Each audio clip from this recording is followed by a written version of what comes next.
Muy buenos días, muchísimas gracias a todos por estar conectados y a los que están presentes aquí en la sala, muchísimas gracias de verdad. En nombre de la Sociedad Venezolana de Alergia, Asma e Inmunología, les doy la más cordial bienvenida a este taller ABC de la inmunología. En este caso hablaríamos de dermatitis atópica.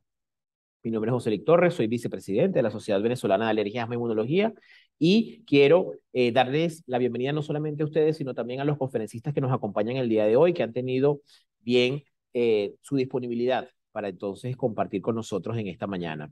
A la doctora Mireima Sánchez, quien es la presidenta de la Sociedad Venezolana de Alergias e Inmunología, al doctor Robin Tarazona, tesorero de la sociedad, y también a la doctora Zulay Rivera, quien es dermatólogo y miembro afiliado de la Sociedad Venezolana de Alergia, Asma e Inmunología, así como al doctor Francisco González, dermatólogo y bueno, maestro muy conocido por todos ustedes.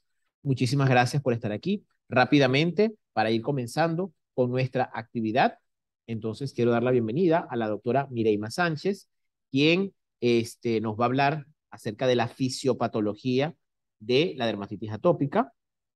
La doctora Sánchez es médico cirujano de la Universidad Centro Occidental Lisandro Alvarado, es especialista en alergología e inmunología clínica del Hospital Militar Dr. Carlos Arbelo de Caracas y es especialista en reumatología del Hospital Universitario de Caracas, Universidad Central de Venezuela. Actualmente es la presidenta de la Sociedad Venezolana de Alergia, Asma e Inmunología y también es miembro de la Sociedad Venezolana de Reumatología. Doctora Sánchez, la cámara es suya. Muchísimas gracias por estar aquí. Bienvenida.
Muy buenas tardes, bienvenidos a esta actividad de taller de ABC de inmunología.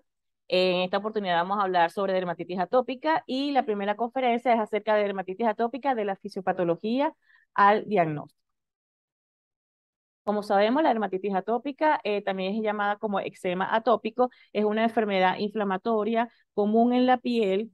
Se describe que es más frecuente en mujeres, aunque no muy frecuente. Ya, ok.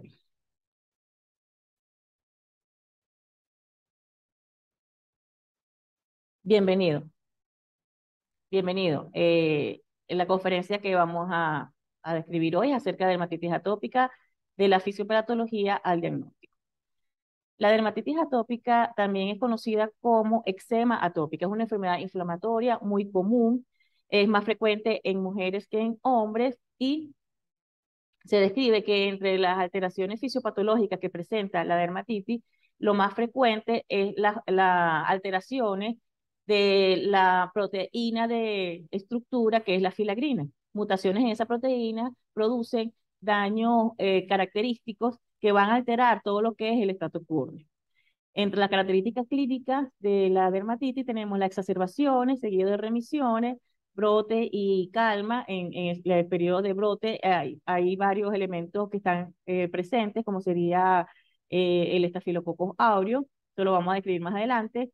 Y otra de las características clínicas es que la piel es eczematosa, con inflamación, prurito, escoriaciones, descamación, cerosis, susceptibilidad a infecciones cutáneas, tanto bacterianas como micóticas. El 25% de los que tienen dermatitis atópica son niños y el 10% son adultos. También hay una diferencia entre las etnias, no es lo mismo el perfil inmunológico que hay en pacientes asiáticos a los pacientes afroamericanos o los pacientes europeos. La dermatitis se caracteriza porque hay un alérgeno o una proteína microbiana que penetra en una piel que ya está lesionada y esto va a producir una reacción de hipersensibilidad con síntesis de IgE específica. Sin embargo, 20% de los adultos no presentan esa sensibilidad a alimentos o aeroalergias.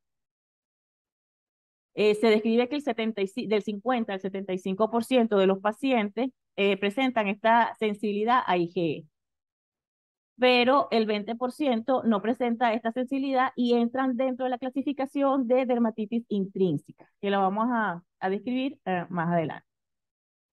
La teoría de la higiene también ha justificado o ha dado respuesta a lo que es el aumento de todas las enfermedades alérgicas y las enfermedades autoinmunes que están desde hace 3 décadas para acá.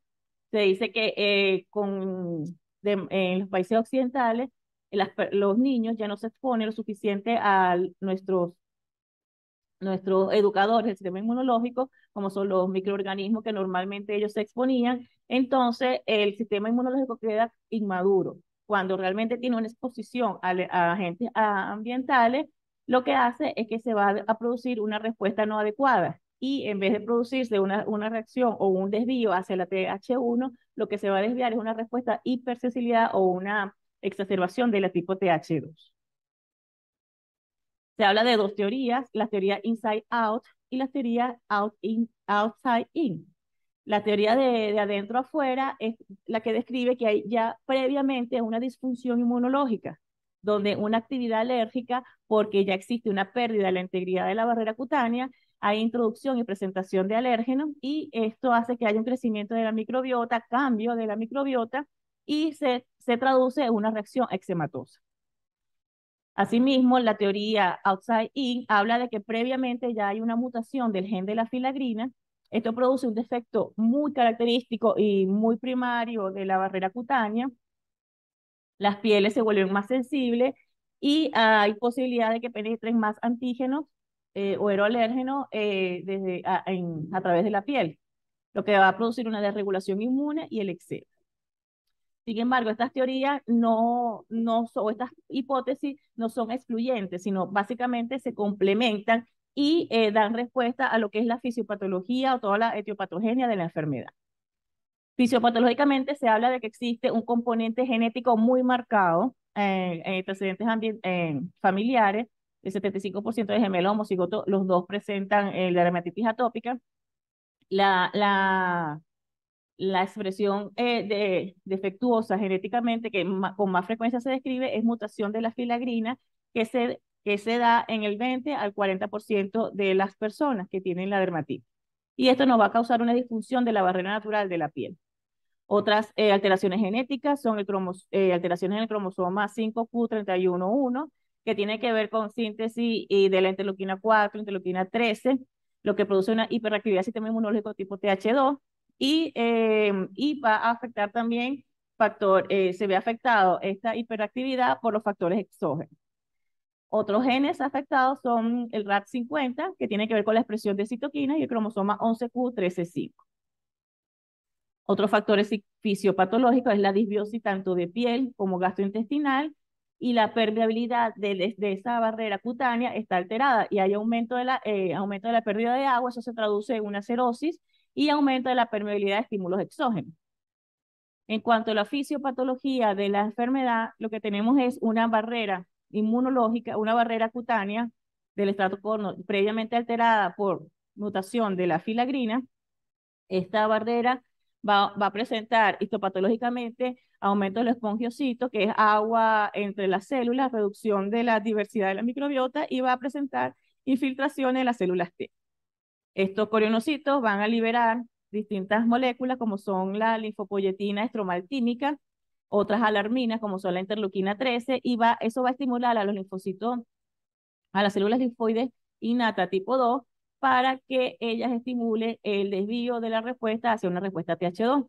En todo este trayecto se va a producir interleuquina 5, se va a producir interleuquina 13 e interleuquina 4. Todas estas moléculas junto con la histamina que va a ser liberada desde los basófilos va a hacer que haya también afectación del gen de la filagrina. Es decir, ya no solamente el gen viene mutado, sino que hay una acción adquirida con estas moléculas, que entonces hay menos actividad del gen.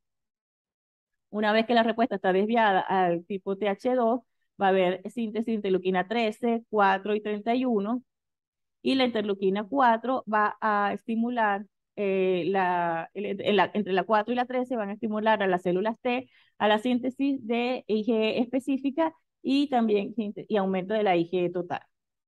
La IgE4 va a producir un aumento de la liberación de histamina, de transcriptasa, de leucotrieno, prostaglandinas y quinina. Esto en cuanto a la fase aguda de la enfermedad. Tenemos también que ya cuando estamos en la fase un poco más tardía, la molécula que más predomina es la interleuquina 22, donde va a tener distintas funciones. Ya vamos a ver cómo la interleuquina 22 participa en la acantosis, en la alteración de los genes de filagrina, la aricrina e involucrina son proteínas de la epidermis.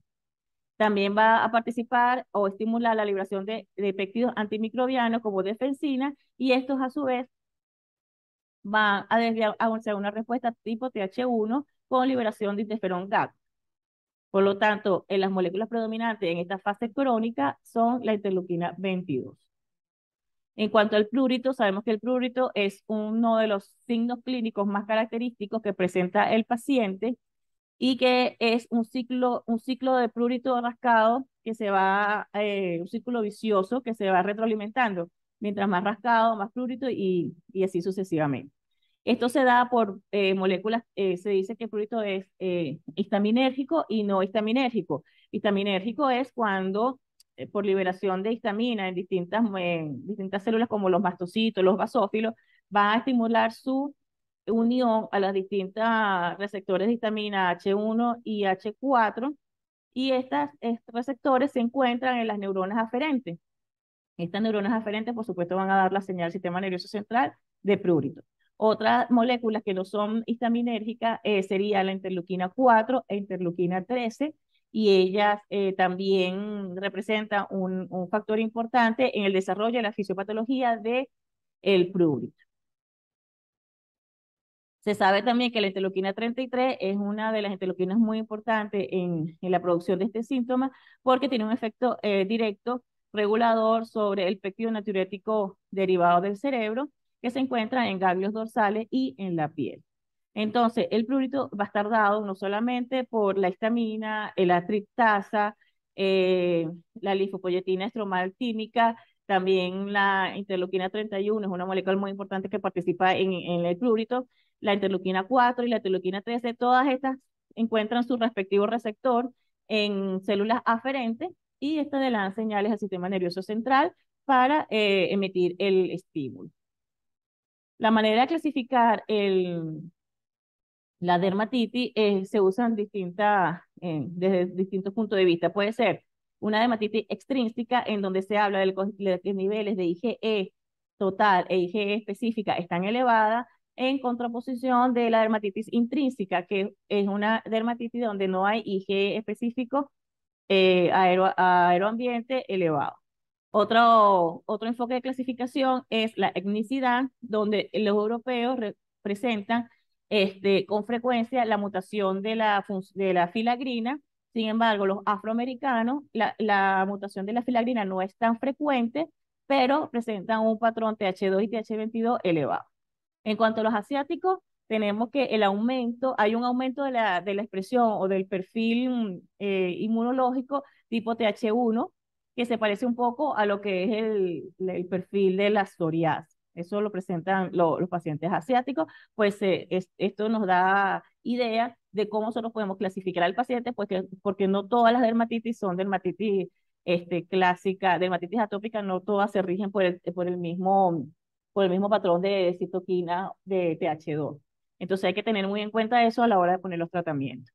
Otras variantes pueden ser morfológicas, como son el tipo folicular, que está caracterizado por pápulas foliculares densamente agrupadas, que se dan en personas de ascendencia asiática y africana, y el tipo plúrigo, que son pápulas esporiadas y endurecidas y nódulos endurecidos, y se ven en pacientes que han sido, que han presentado la enfermedad por largo tiempo.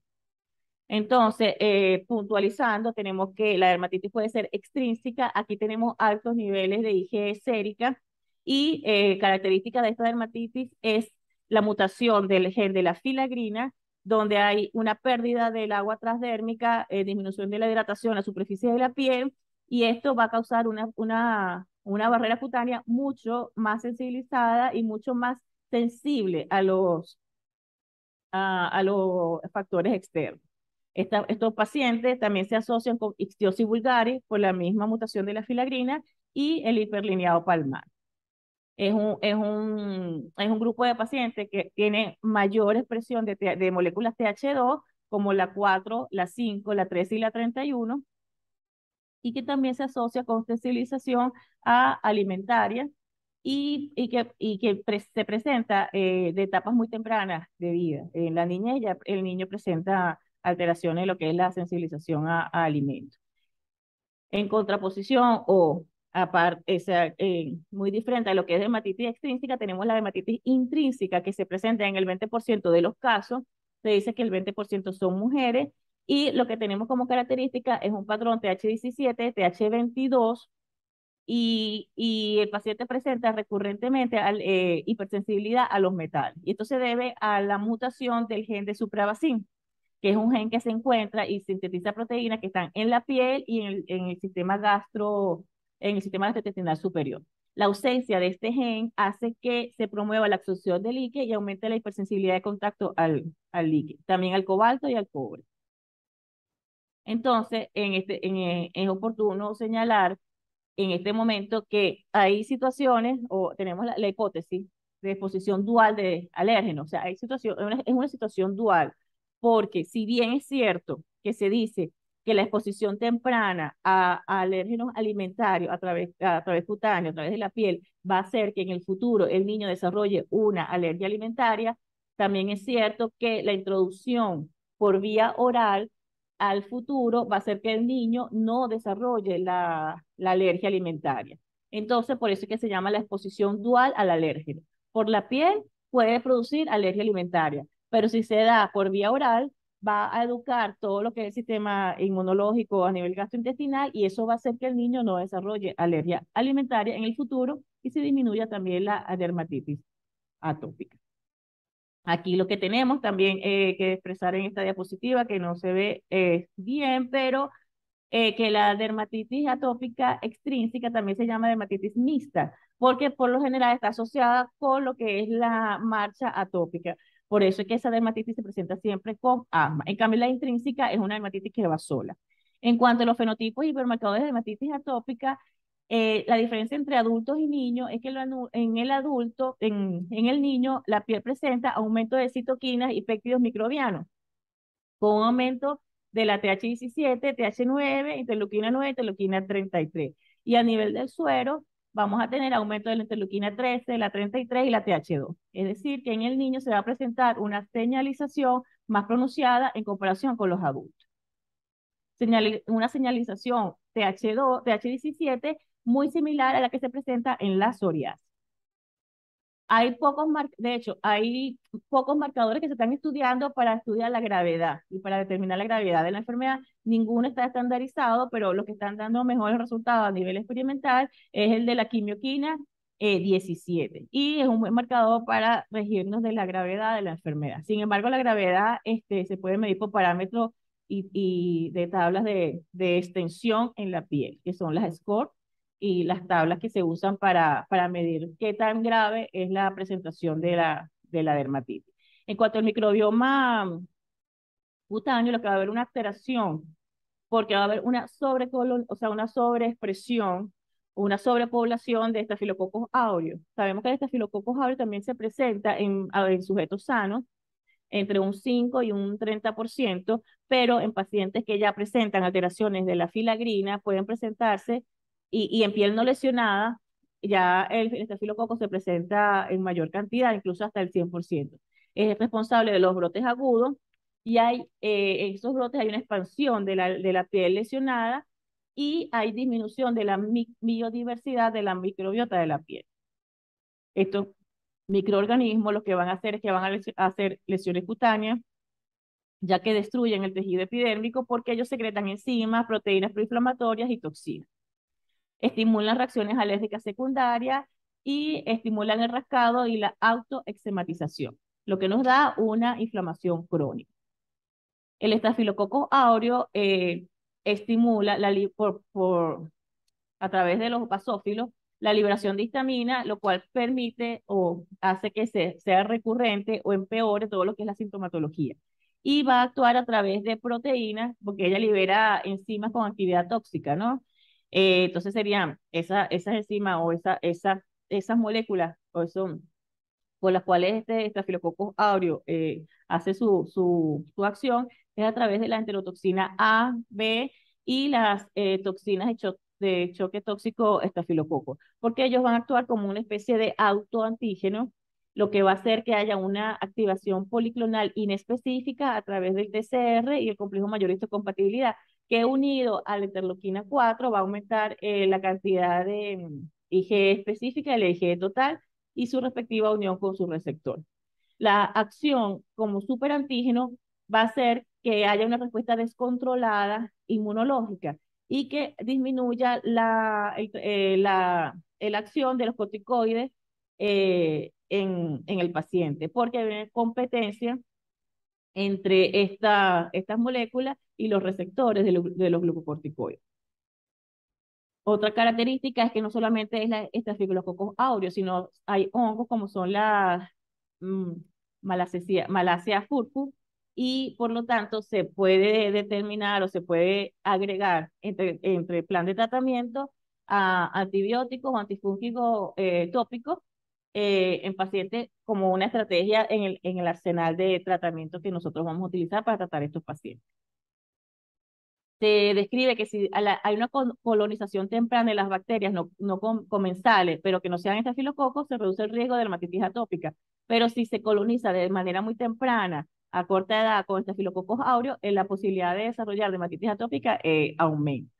Entonces, lo que va a haber aquí en la microbiota cutánea, menor diversidad de lesiones crónicas, aumento de la proteobacteria, brote por la estafilococcus aureus, cambio en los lípidos y aumento de la propionibacterio y la corinobacteria. En cuanto a la microbiota intestinal, lo que vamos a obtener es un aumento del Clostridium difficile, la Escherichia coli y el Staphylococcus aureus, y disminuye las bacterias comensales como sería el bifidobacteria, las bacteroidetes y las bacteroides. Esto se da porque al haber cambio en la microbiota, también va a haber una permeabilidad intestinal, va a haber disminución de los ácidos grasos de cadena corta, y esta permeabilidad intestinal va a hacer que distintas moléculas atraviesen el epitelio y sean presentadas por las células presentadoras de antígenos y van a generar una respuesta tipo TH2 que posteriormente por sangre va a ir hacia la piel.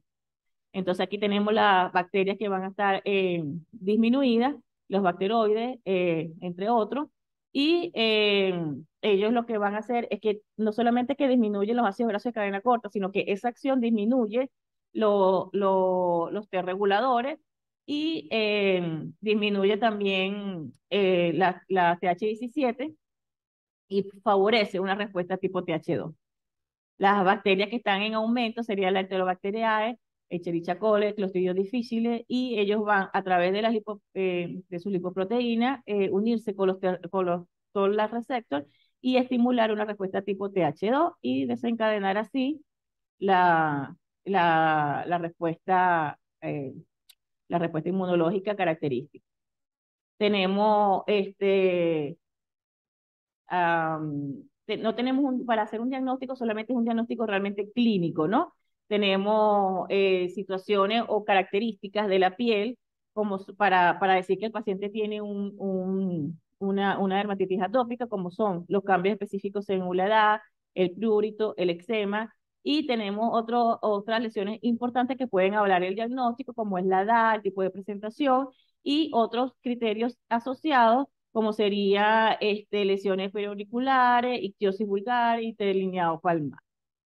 Si se presenta la lesión en un bebé, en un lactante menor, las lesiones son extensas en extremidades y tronco, pero el área del pañal se conserva. Si las lesiones están presentes en un niño de 1 año a 2 años, que es más grande, las lesiones son, manifestaciones son polimórficas, con diferentes tipos de lesiones cutáneas en piel y en la flexión.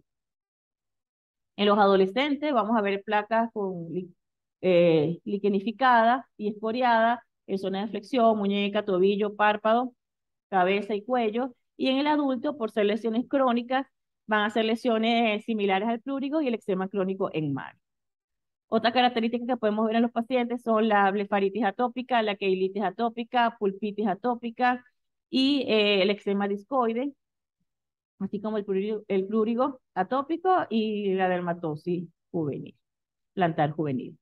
En las lesiones que se presentan o el perfil inmunológico que se presenta en una piel que ya está condicionada, pero que todavía está sana, pero que tiene la condición de la mutación de la filagrina, es ya cambios histopatológicos como son acumulación de espongiositos, espongiosis, que es acumulación de líquido de la célula, y ya va a haber infiltración de las células T.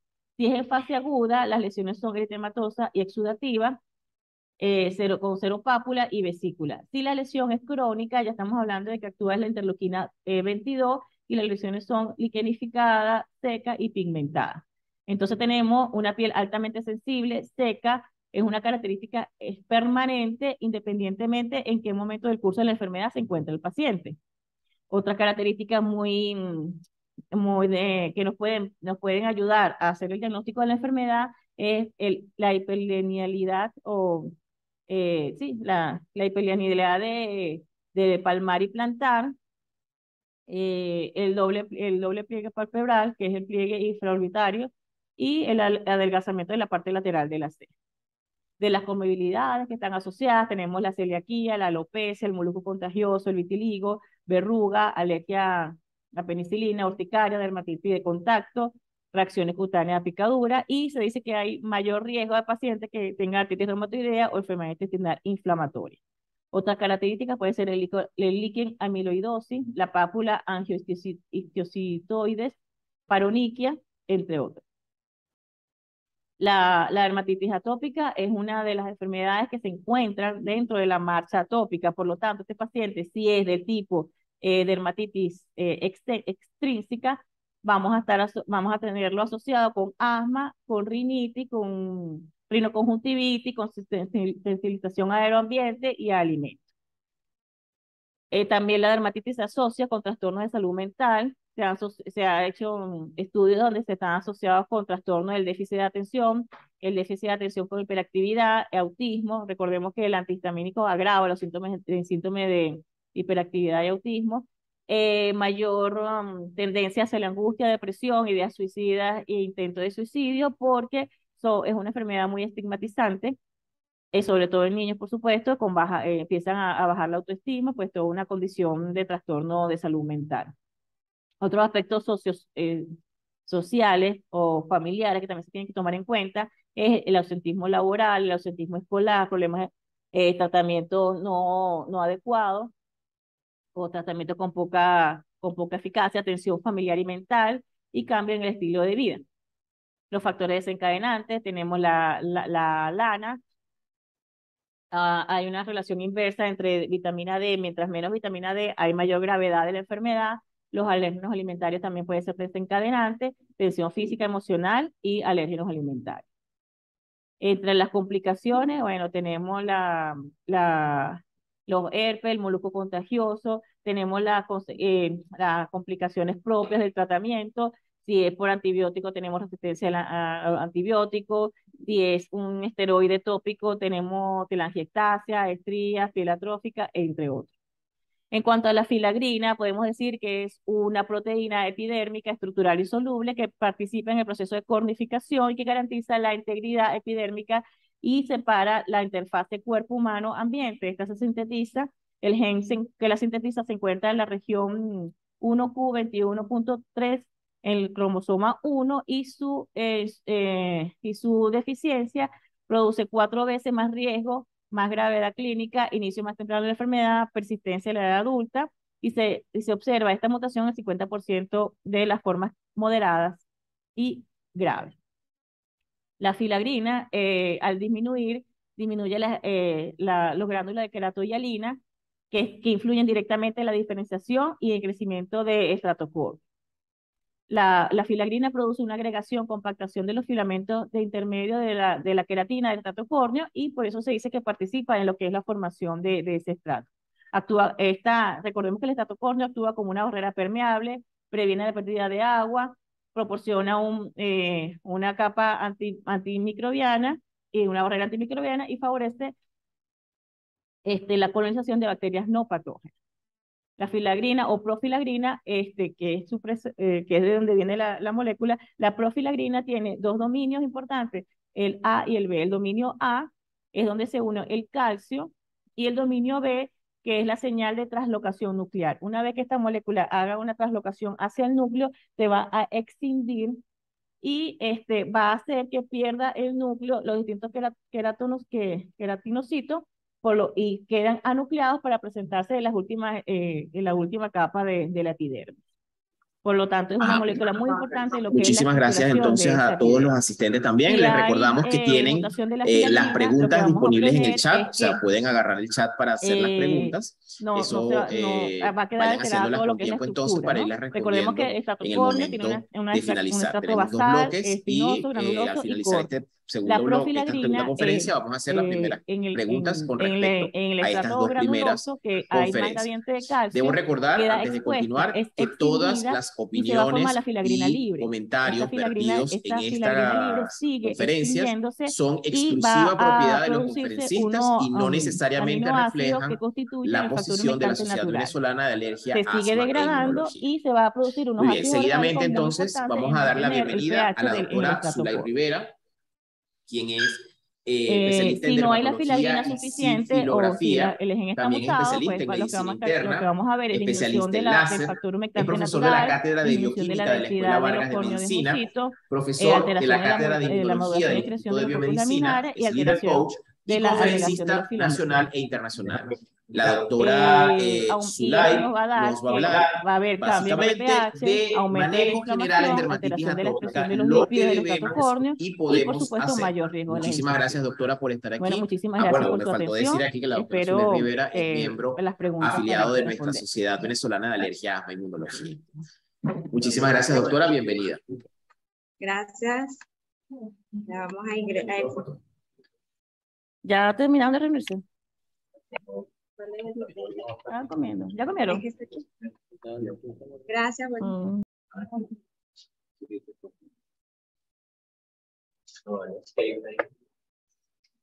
Ok, ya vamos a iniciar con la presentación. Es un tema bien interesante y me encanta.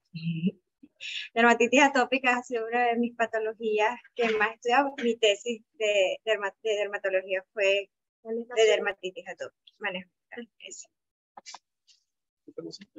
Hay que sacar la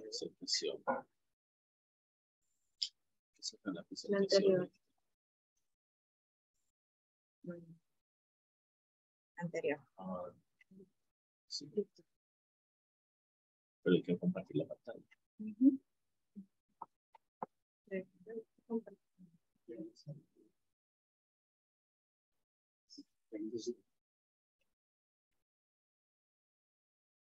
Listo, ahora sí. No, pero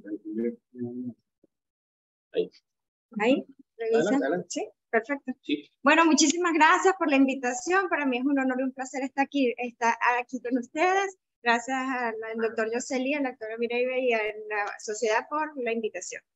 ¿Está bien? Bueno, hablar sobre el manejo general de dermatitis atópica es un manejo bien amplio y como concluyó la doctora, es un manejo que no solamente es tratar la piel, sino que tenemos que tratar todo el contexto familiar, las emociones, porque justamente esta es una patología que afecta a todo el grupo de la familia. Ahora sí. Perfecto. Como es el taller del ABC de la inmunología, cree el manejo según el ABC. La letra A es los agravantes, son todos esos factores de riesgo ambientales, es decir, el exposoma al cual está sometido el paciente. La B son todos los cuidados básicos que tiene que tener el paciente y la C lo agrupé como las cremas o tratamientos tópicos. Vamos a hablar un poco rápido sobre los agravantes o factores ambientales. La doctora lo tocó al finalizar la conferencia y debemos recordar cómo el invierno o la primavera puede afectar de manera significativa el aumento de dermatitis atópica, así como la obesidad, comida alta y contaminación ambiental. Existen factores de riesgo individuales que pueden aumentar el riesgo de tener dermatitis atópica o disminuir. Por eso nosotros los médicos debemos conocer cuáles son estos factores para poder hablar con el paciente, no solamente la crema que debe aplicar, sino evitar estos factores de riesgo. Así como también se nombró cuáles son esos irritantes y alergenos que pueden lamentablemente desencadenar o ser ese gatillo que hace que el paciente tenga una crisis de dermatitis atópica. Con respecto al manejo básico, aquí sí es importante entender un poco cuál es esa fisiopatología y qué tenemos que tratar. Y como todos saben, el baño y la hidratación han sido como los pilares fundamentales a un paciente con dermatitis atópica. El baño. ¿Qué no debemos hacer? Los niños no debemos utilizar esponjas. En general, no deberíamos utilizar esponjas y exfoliaciones. Y la inmersión en la bañera debería ser completa. Recordar que estos baños son cortos, rápidos, menos de 5 minutos y vamos a utilizar más agua fría que caliente. Y lo ideal es que el jabón sea utilizado solo en áreas esenciales. La hidratación. Este sí es el pilar básico fundamental en todo paciente con dermatitis atópica, incluso en todos nosotros. No solamente necesitamos tener una patología para hidratar la piel.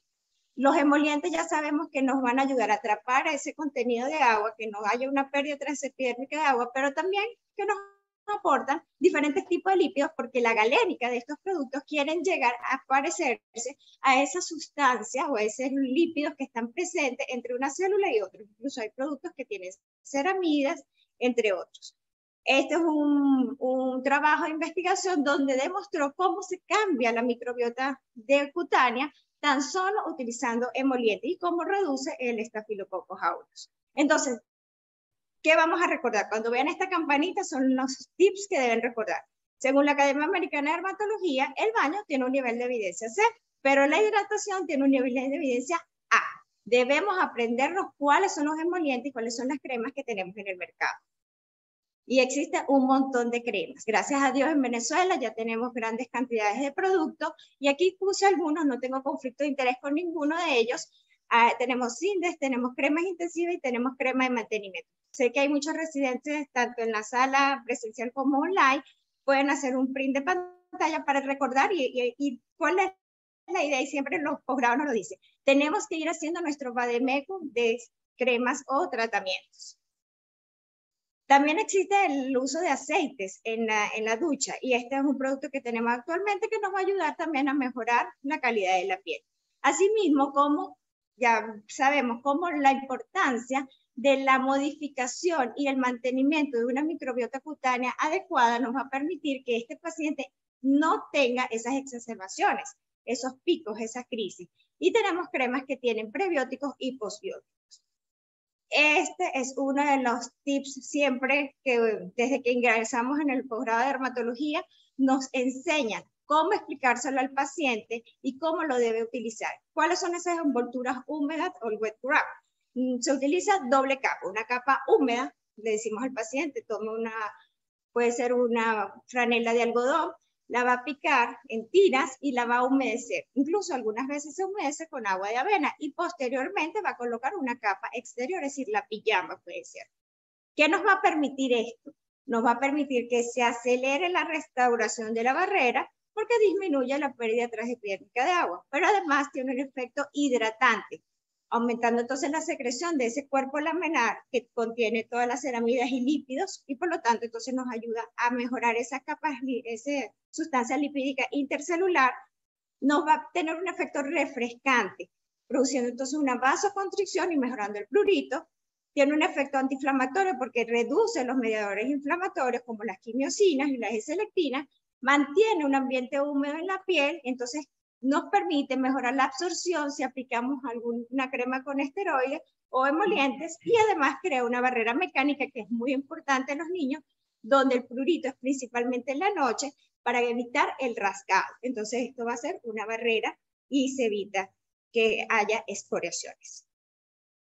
Por eso cuando los pacientes viajan o tienen alguna actividad al aire libre, debemos recordarle que el paciente debe estar fresco. Existen formas de mantener esa termorregulación con aguas termales y la fotoprotección en niños mayores de 6 años.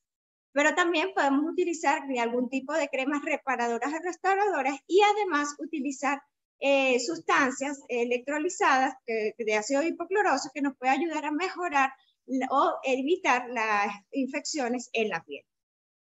Y tenemos entonces así los baños de lejía, que no es más que el uso de hipoclorito sódico, que está muy recomendado en todos los flujogramas de dermatitis atópica. Se recomienda 2 veces a la semana. En una bañera no podemos utilizar más de 120 cc y no un porcentaje mayor al 6%. Recordando entonces un poco sobre ese eje tan importante entre la microbiota intestinal y la microbiota de piel, muchos sabemos cómo es la instalación de esta microbiota cutánea. Es aquí donde entonces surge el uso de prebióticos, probióticos y simbióticos para mejorar la calidad de nuestra piel. ¿Qué sabemos de ellos? Pues de los prebióticos, bueno, ya sabemos cada uno dónde lo podemos conseguir, y de los prebióticos podemos decirle que lamentablemente en la actualidad, según la Organización Mundial de la Alergia, todavía no hay una recomendación en el uso de los prebióticos como medida preventiva o terapéutica contra la dermatitis atópica. Con respecto a los probióticos, sí hay más información, más trabajo de investigación, y se ha visto que hay una modificación en el sistema inmunoinnato. Con una inducción al desarrollo de células T reguladoras, hay alteración de la expresión de los receptores Toll-like receptor. ¿Qué se sabe? Estas bacterias van a aumentar la expresión de la IgA secretora y por lo tanto de la interleucina 10, y junto con la supresión del factor de necrosis tumoral alfa, la activación de las células T inducidas por caseína y señalización C4 soluble, circulante y Toll-like receptor 4. Se demostró que los lactobacilos fermentos y lactobacillus rhamnosus mejoran la inflamación alérgica en niños y disminuyen la infiltración local de eosinófilos, así como estimula la producción de IgA.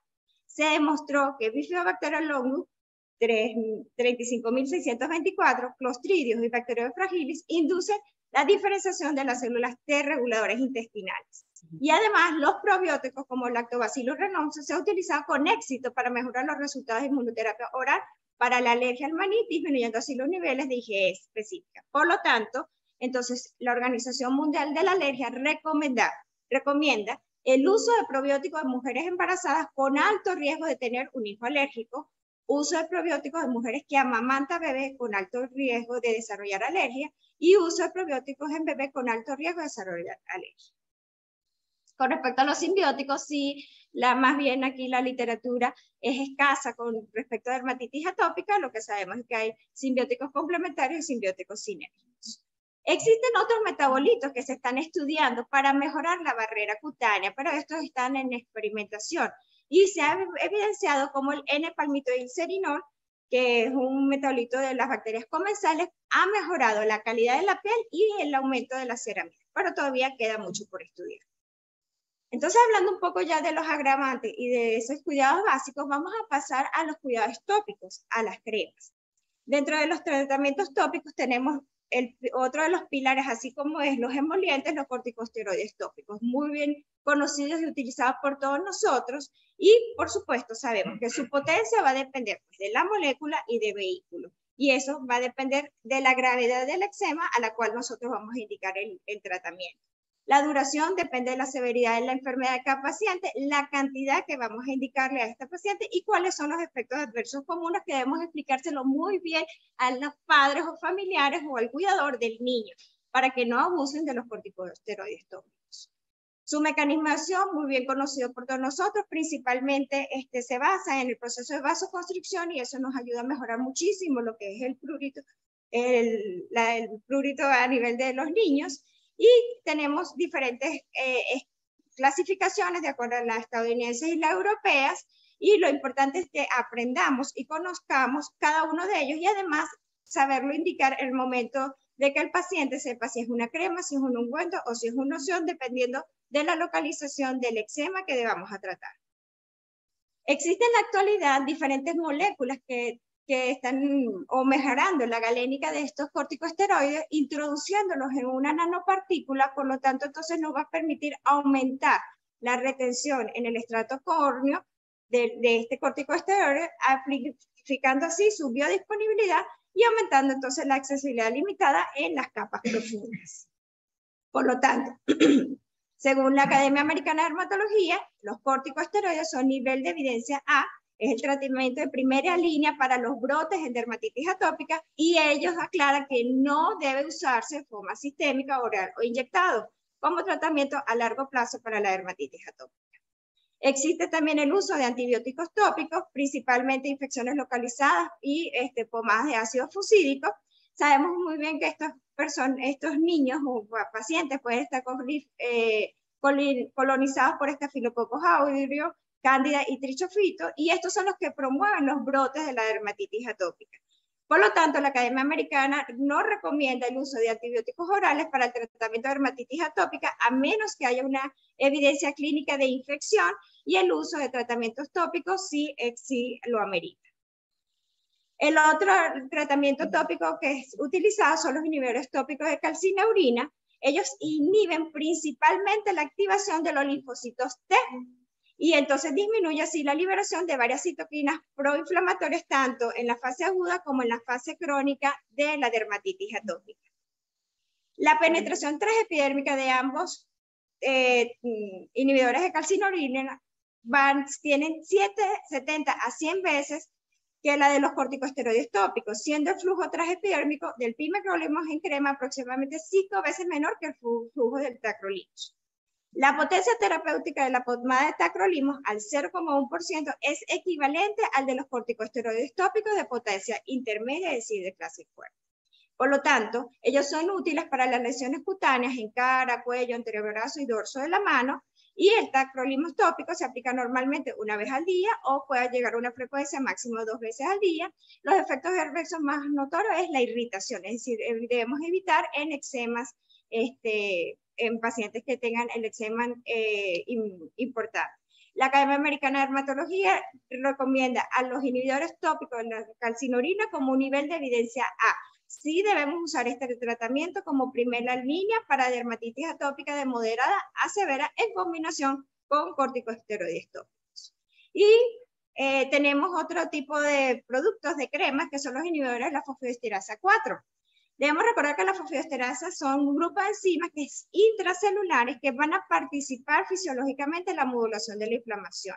Se encuentran varios tipos de células como los queratinocitos, en la célula inflamatoria, en la célula sinovial. ¿Ella qué hace? Ella convierte el monofosfato de adenosina cíclico, el AMP cíclico, en adenosina monofosfato. Por el equilibrio entonces relativo entre estas dos moléculas, esto impacta directamente en todos estos mediadores inflamatorios. ¿Qué sucede en la dermatitis atópica? Pues hay una sobreexpresión de esta fosfodiesterasa 4 en las células que conduce a una mayor conversión de AMP cíclico en AMP. El aumento del AMP crea entonces un desequilibrio que va a promover la inflamación y aumento así de la expresión de diferentes citoquinas proinflamatorias. Por lo tanto, este tratamiento tópico de inhibidores de fosfodiesterasa 4 va a aumentar el AMP cíclico intracelular y a su vez activa la proteína quinasa A y otras señales posteriores, lo que va a llevar a la inducción de la producción de diferentes citoquinas.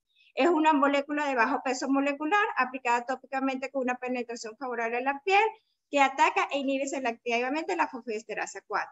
Hay una exposición sistémica significativa, su eficacia y seguridad es favorable en todas las razas y etnias. Hay una mejoría temprana incluida en la reducción del prurito de las 24 horas y modula favorablemente todos los biomarcadores de claves de la dermatitis atópica.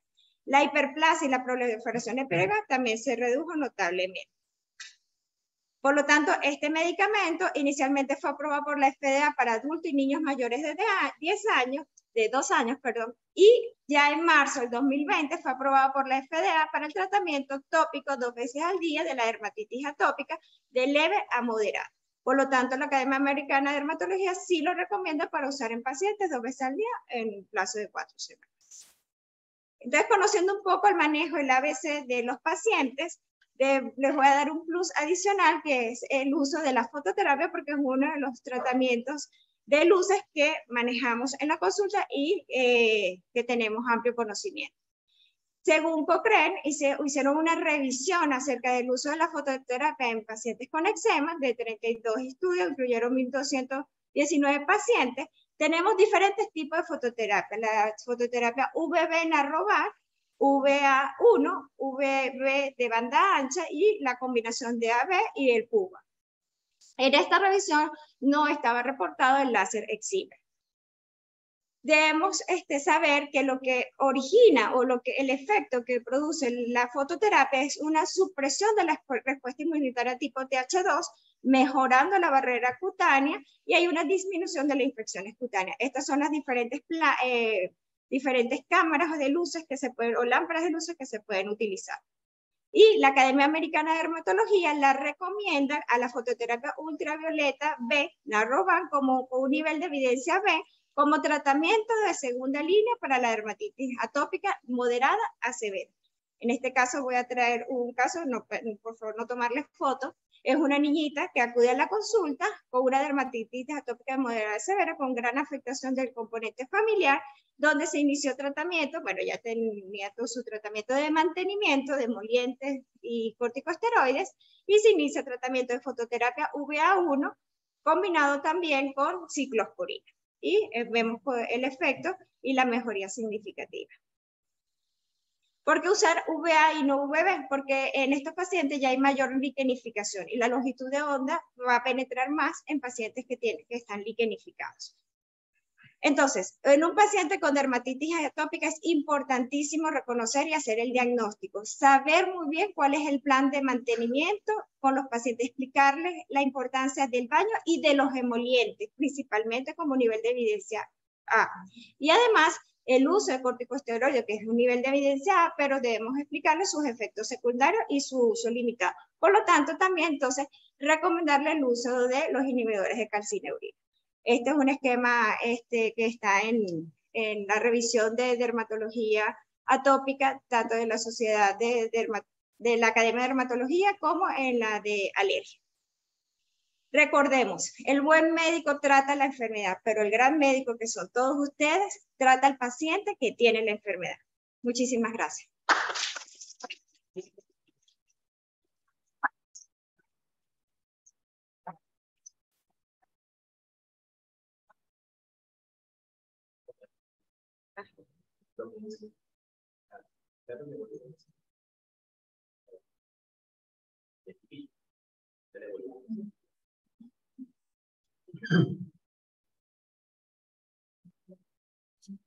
Muchísimas gracias, doctora Zulay, por su excelente participación. Muy didáctica su presentación, de verdad que sí.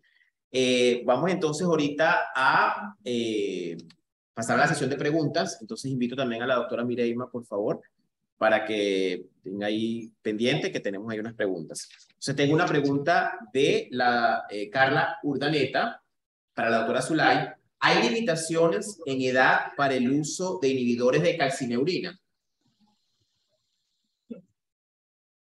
No, no, para los inhibidores de calcineurina no hay limitación. Bien.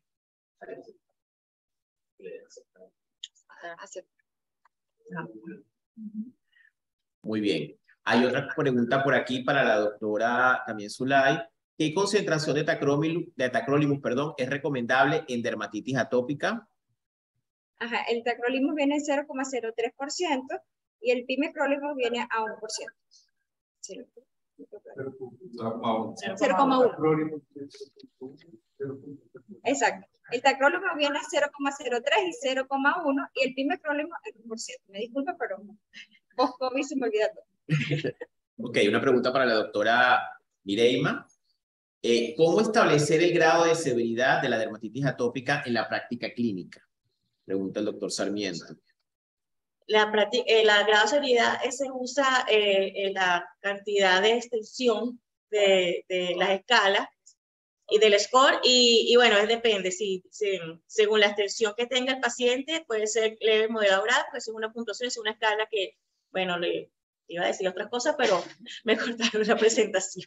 Pero bueno, básicamente es una escala especial que se utiliza en dermatología para ver la gravedad. Preguntan también, ¿cuáles serían las consideraciones para pacientes con colagenopatías que presenten dermatitis atópica con respecto al uso de inhibidores de calcineurina y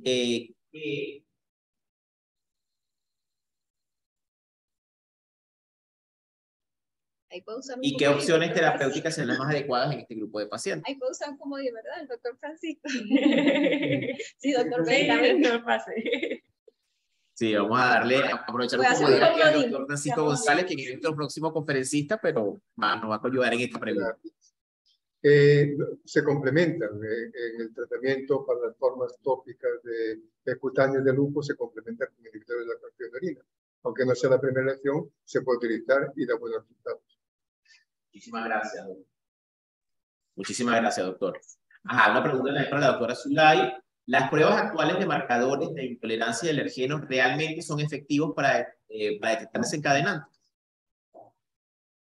Según en el Taxonomy que leí, era de nivel de evidencia C, o sea, no es tan necesario utilizarlo, pero en la práctica hemos visto que sí, que hay una relación significativa entre alteración incluso de la microbiota intestinal, reconocer la disbiosis, reconocer si hay alergias alimentarias y reconocer también si hay intoxicación, por ejemplo, a metales también. O sea.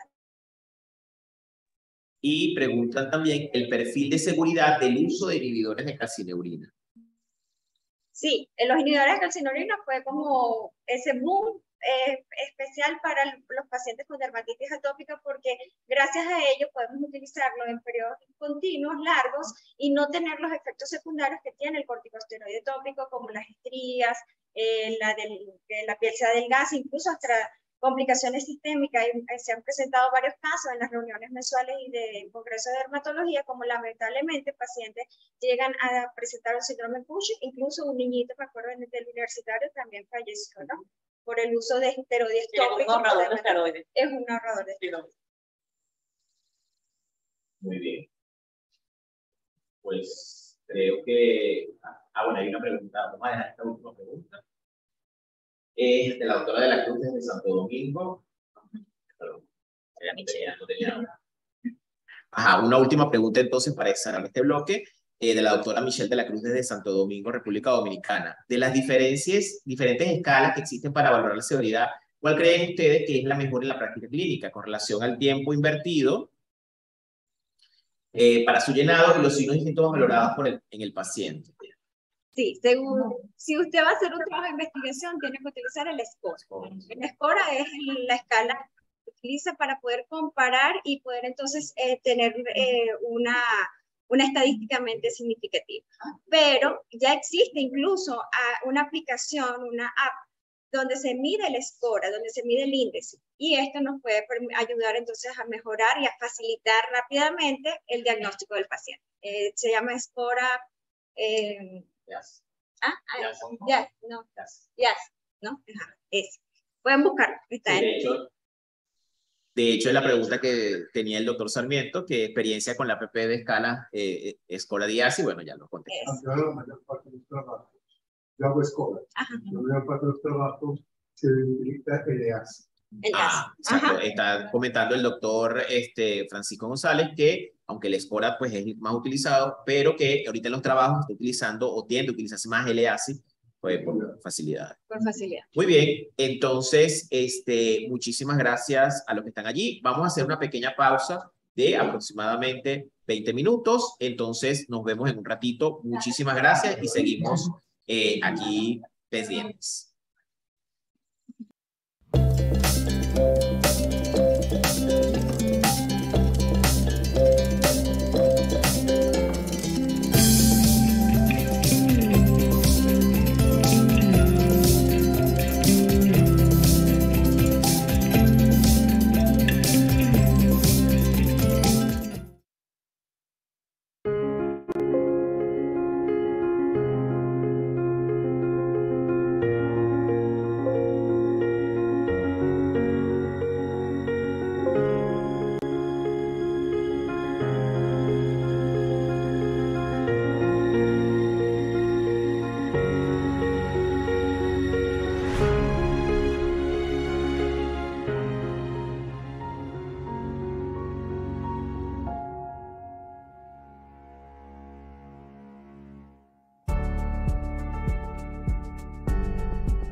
En Inmunocenter Lab transformamos el tratamiento de alergias en Venezuela.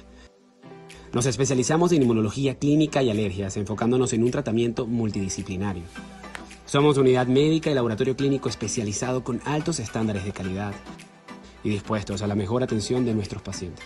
Contamos con un equipo de especialistas, así como todo lo necesario para el control ambiental y tratamiento del paciente alérgico. Síguenos a través de nuestras redes sociales y visítanos en nuestra página web. En Inmunocenter, cuidamos de ti.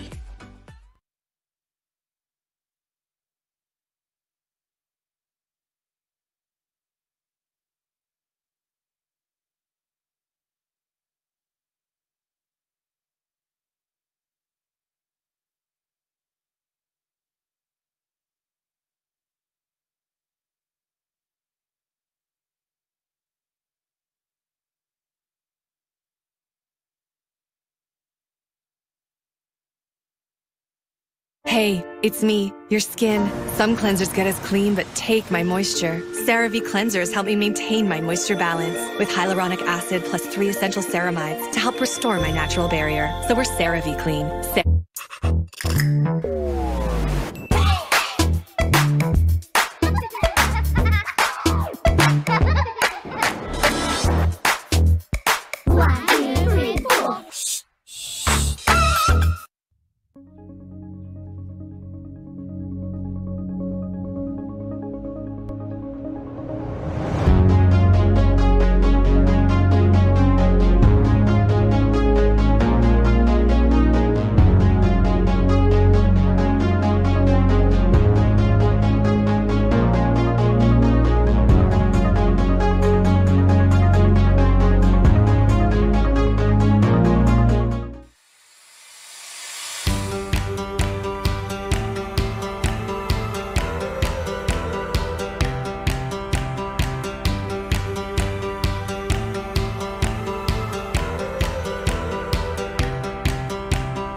Bueno, Vamos entonces a continuar con nuestro taller ABC de dermatitis atópica. Muchísimas gracias a los que están todavía conectados con nosotros. Ahí tenemos muchísima gente en la sala de espera. Estamos admitiendo a todos los que están allí. Y entonces vamos a continuar con nuestras conferencias. Seguidamente vamos a recibir al doctor Robin Tarazona, quien él es médico cirujano egresado de la Universidad Rómulo Gallegos, médico internista egresado del Hospital Jesús Llerena del IDICE, inmunólogo clínico y alergólogo egresado del Instituto de Inmunología de la UCB, es miembro de la Sociedad Venezolana de Medicina Interna, miembro de la Junta Directiva de la Sociedad Venezolana de Asma, Alergia e Inmunología. Actualmente es adjunto en el Hospital Vargas de Caracas en el Servicio de Inmunorreumatología y Alergias. Trabaja también en Inmunocentro, unidad médica especializada en pacientes con enfermedades inmunológicas, es director médico de la misma. Y también en la Clínica Nueva Caracas de Santa Mónica como médico internista inmunólogo y miembro del Comité Clínico ante COVID-19. También en la Clínica Jaime Córdoba, internista de planta. Muy bien, muchísimas gracias. El doctor Tarazona nos va a hablar de las nuevas alternativas en el manejo de la dermatitis atópica que hay de nuevo disponible. Muchísimas gracias, doctor Tarazona, por su invitación, por su amable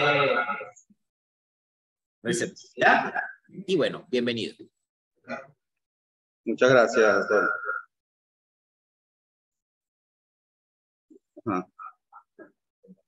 Aquí. Ya ves. Internet. Ahora, abre eso que dice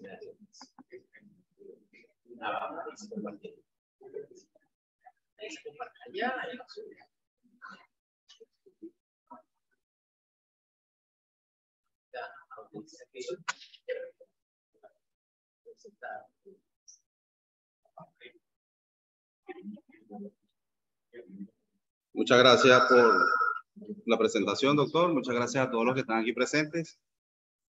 Bueno, después de unas conferencias tan completas y excelentes de las doctoras que me precedieron, vamos a dar ciertos detalles adicionales a parte de los tratamientos que comentaron. Sobre todo voy a hacer mucho énfasis hablando de dos cosas muy importantes y que están en el tapete ahorita, que es la microbiota intestinal, la microbiota en piel y su interacción con la dermatitis atópica. Y vamos a hacer una introducción a la terapia biológica, los biológicos que están actualmente aprobados por la FDA y la Sociedad Europea de Control de Medicamentos y algunos detalles de acuerdo a los estudios clínicos de esta terapia biológica.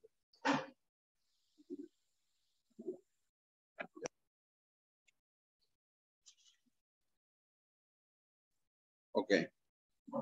Bueno, sin enfatizar mucho, la dermatitis atópica es la dermatosis inflamatoria más frecuente de todas. Se calcula que a nivel mundial, los niños entre 10 a 15% de los niños a nivel mundial sufren de algún tipo de crisis de dermatitis atópica en sus diferentes escalas, de acuerdo a la presentación que hicieron las doctoras anteriormente, y los adultos entre 2 a 10% de ellos en algún momento de su vida padecen de esta enfermedad. Tienen una variabilidad fenotípica y endotípica bien compleja, tanto es así que las otras enfermedades atópicas ya se han podido estandarizar endotipos de la enfermedad de acuerdo a la expresión de ciertas citoquinas, y con la dermatitis atópica pues hay ciertos avances, pero todavía no hemos llegado como a describir endotipos bien precisos para en función de ello pues hacer más fácil el entendimiento inmunopatogénico y así pues identificar esas moléculas más importantes y hacer una terapia específica pues, ante esas moléculas, terapia de precisión. Pero bueno, como yo lo dije, sí hay bastantes avances en la inmunopatogenia, ya se ha integrado mucha información, no todo depende de la piel, como lo dijo la doctora Mireima, hay factores extrínsecos y factores intrínsecos, e inclusive cada vez se descubren más factores intrínsecos relacionados con el enteral neurosystem, o sea, el sistema nervioso enteral y la respuesta del sistema nervioso central, e inclusive alteraciones inflamatorias a nivel del pulmón también tienen incidencia a nivel de la piel en estos pacientes con dermatitis atópica. bueno, ya he hecho una breve introducción sobre la microbiota y la enfermedad. La microbiota intestinal es normalmente, o el concepto de la microbiota intestinal, son todos aquellos gérmenes y factores inflamatorios que se encuentran a nivel intestinal que conviven con nosotros. El hecho de que convivan con nosotros significa que es la simbiosis de estos microorganismos con la interacción, inclusive la necesidad de estos microorganismos para poder sintetizar y degradar ciertos alimentos que son nutritivos para nuestro cuerpo. Y entre uno de esos nutrientes más importantes son los lipopolisacáridos de cadena corta. Y bueno, ya hablé un poquito de los blancos terapéuticos. Como lo dije anteriormente, no me voy a quedar mucho en esto. La disfunción de la barrera epitelial, las doctoras muy bien lo expresaron. Hay ciertos detalles de cambios en la estructura de la piel, de la epidermis y de la dermis, donde juega un papel importante ya esa expresión fenotípica de la alergia. Un paciente atópico, como yo le digo a mis pacientes, la alergia, la dermatitis no está sola, siempre hay otra patología asociada.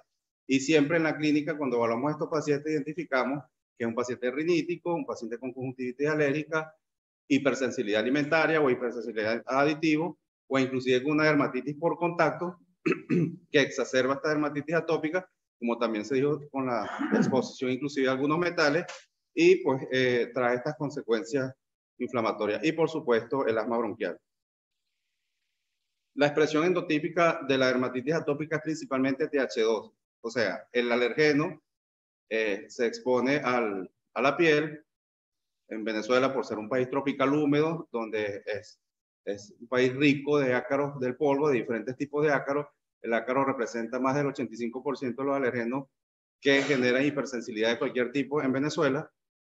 Pero también hay pólenes que hay que tomar en cuenta, hay ciertos hongos que también pueden producir alergia y que pueden lacerar y erosionar esa piel. Una vez que la piel es lesionada y supera esta barrera epidérmica, ciertos microorganismos, e inclusive que eventualmente son comensales, como la malacesia, que es un hongo que normalmente tenemos en la piel, sobre todo en las partes más húmedas de nuestra piel, e inclusive cuando hay falla de esa barrera, estos microorganismos, el estafilococcus aureus, que muy bien explicado anteriormente, penetran esa barrera, estimulan una respuesta TH1, predominantemente interferón gamma, interleuquina 1 beta, que más adelante vamos a ver la importancia de la interleuquina 1 beta con la cronicidad de ciertos factores microbianos en piel y en intestino, y genera toda esta cascada inflamatoria que ya no solo depende de una respuesta TH2.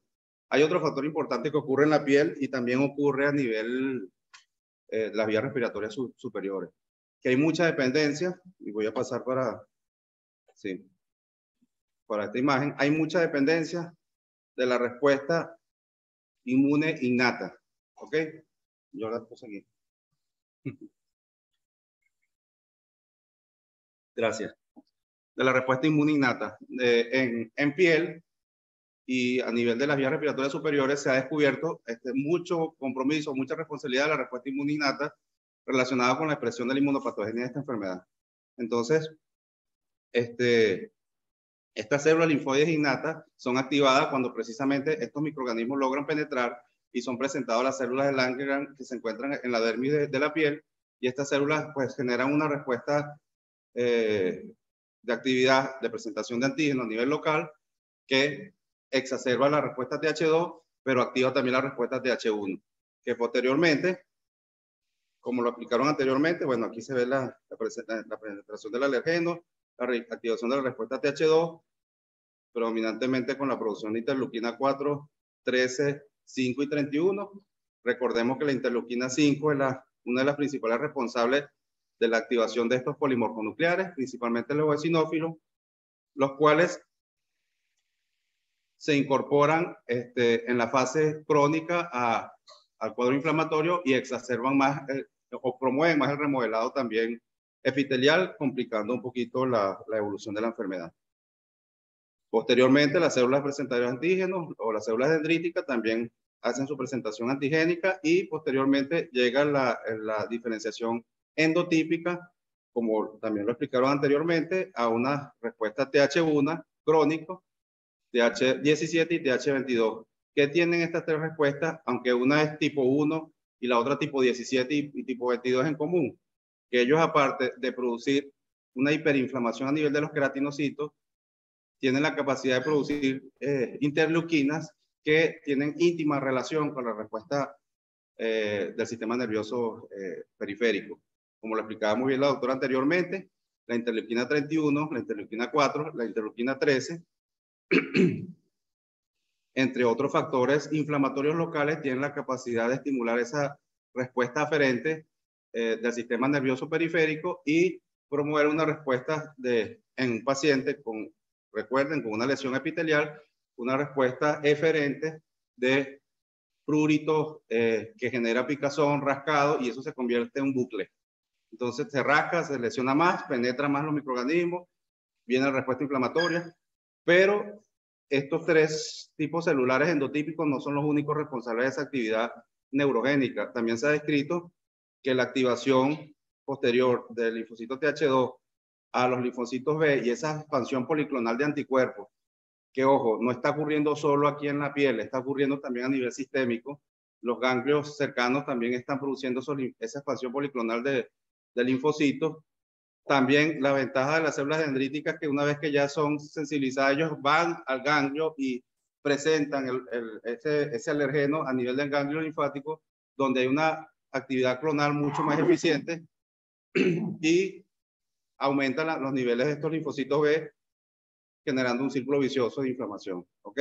Una vez que activa esos linfocitos B y que estos anticuerpos, principalmente la inmunoglobulina E, se une al receptor FC epsilon de alta afinidad de las células de granuladora, como yo siempre le resalto a mis residentes, mastocitos, eosinófilos y basófilos. O sea, siempre hay que acordarse de ellos, porque ellos expresan muchos mediadores inflamatorios que tienen mucho que ver también con la respuesta neurogénica.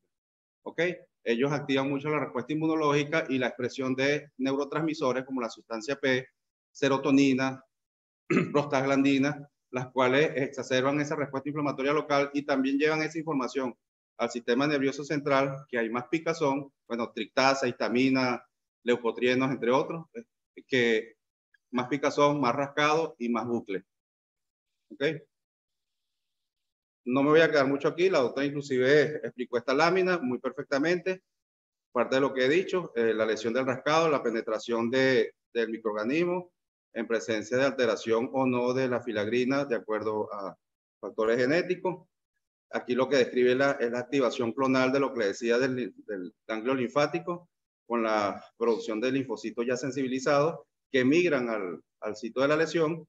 La importancia de la interleuquina 13 y la interleuquina 4 con la activación inflamatoria local y cómo las terminaciones nerviosas reconocen las interleuquinas que ya les nombré, interleuquina 31, interleuquina 4, tiene receptores para la histamina, tiene receptores para la interleuquina 31, tiene receptores para la linfoproyectina estomal tímica, que se me había escapado, que también forma parte de la respuesta linfoide innata, sobre todo por la expresión de las células del ángel local y las células dendríticas.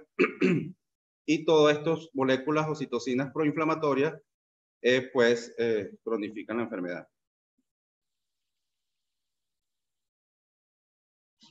Bueno, resaltar que muy bien la doctora también lo explicaron el tema del Staphylococcus aureus. Él tiene una corresponsabilidad muy importante. Él produce enterotoxinas, sobre todo la enterotoxina C y la eotaxina, que tienen la capacidad de evadir en cierta forma esa expresión inmunológica y generar más un endotipo local antiinflamatorio, permitiéndole a él pues, poder migrar y producir más lesión y más enfermedad. ¿Ok? Ya hablábamos menos del concepto de la microbiota. Aquí era microbioma, se me cambió. Microbioma significa precisamente ese material genético de esos microorganismos que se encuentran en la zona, ya no solo la expresión de microorganismos, sino el material genético o los péptidos antimicrobianos que expresa esos microorganismos locales. La simbiosis precisamente es el hecho de la interacción de esos microorganismos con ese ambiente, donde hay muchos microorganismos que en condiciones normales pues sirven para poder metabolizar ciertos alimentos, pero en alteraciones de la mucosa de la piel o en alteraciones de la permeabilidad intestinal, esos microorganismos pasan a ser patógenos y pasan a cronificar las enfermedades, entre ellas las enfermedades alérgicas. Y a eso es disbiosis, aumento de la permeabilidad intestinal, aumento de la permeabilidad de la piel, penetración de los microorganismos, incremento de la expresión de microorganismos patógenos y reducción de la expresión de microorganismos comensales y reducción en general de la diversidad microbiana en la zona. Como anteriormente también comentaron, hay ciertas variaciones que promueven esta disbiosis. El parto, por ejemplo, el parto vaginal asegura que este niño o esta niña en su piel predomine, y sobre todo en el rostro, predomine lactobacilos comensales que pues promueven un equilibrio de la permeabilidad en la piel del niño. Y bifidobacterios también y bacteroides. Pero, por ejemplo, si el parto es por cesárea, existe alta posibilidad de que ese niño se impregne de estafilococos y estreptococos, que normalmente tenemos a nivel de la piel varios estreptococos y estafilococos comensales, pero si hay presencia de estafilococo áureo y si el niño ya viene con un factor genético heredado o adquirido por la mezcla de su papá y su mamá, pues ya tiene como una condición, una predisposición. Es importante que entendamos que no cada variable por sí sola logra la expresión de la enfermedad. Es la suma de muchas de estas variables presentes en un individuo. E inclusive hay pacientes que pueden ser genéticamente susceptibles y toda la vida vivir sin ningún tipo de atopia. O en muy corta edad expresarse a ese antígeno o a ese superantígeno que genera esas cascadas inflamatorias y pues cronifica la enfermedad. Lo mismo pasa con la lactancia materna. La madre pues le promueve ciertos microorganismos comensales que mejoran la eubiosis intestinal y bucal del niño. Wow. Factores ambientales, alimentación, alteración del pH. La doctora Zulay lo decía muy bien, los pacientes que hacen pH más alcalino, pues promueven más enfermedad que los pacientes que no. La presencia o ausencia de los lípidos, de esto vamos a hablar mucho más adelante, así que no me voy a quedar mucho.